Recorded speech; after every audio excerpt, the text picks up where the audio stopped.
भुजबळांच्या प्रश्नाकडे येतो. Senior OBC नेते आहेत, सिनियर मंत्रिमंडळात 3-4 मंत्रिपद भूषवले आहेत. अशा ओबीसी नेत्याला डावलल्यामुळं ओबीसी समाज कुठेतरी नाराज झालाय, काय बोलाल? आता हा राष्ट्रवादी काँग्रेस पक्षाचा विषय आहे. महायुतीचा हा विषय बनू शकत नाही आहे. भारतीय जनता पार्टीवाले त्यांना कोण द्यायचं ते त्यांनी ठरवलं. शिंदे साहेबांनी शिवसेनेवाल्यांना कोणाला द्यायचं त्यांनी ठरवलं. राष्ट्रवादीवाल्यांमधून कोणाला द्यायचं ते अजितदादांनी ठरवलं. त्याच्यामुळे आम्ही काय त्याच्यात बोलू शकत नाही. आम्हाला त्यातली काय माहिती नाही. कदाचित तो त्यांच्या काय वेगळ्या विषयाचा विषय असू शकतो, पण त्याच्यामध्ये न बोलणं बरोबर आहे असं मला वाटतंय.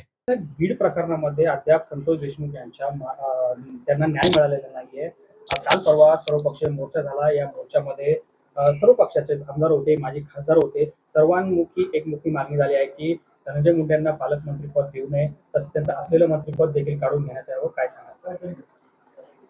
संतोष देशमुख यांना निश्चित 100% न्याय दिला जाईल.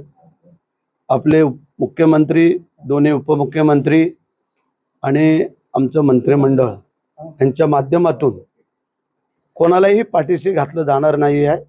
हा मुख्यमंत्र्यांनी भर सभेमध्ये म्हणजे विधानसभेमध्ये दिलेला शब्द आहे आणि मला असं वाटतंय की देवेंद्रजींनी दिलेला शब्द पूर्ण करतील आणि संतोष देशमुखला न्याय दिला जाईल.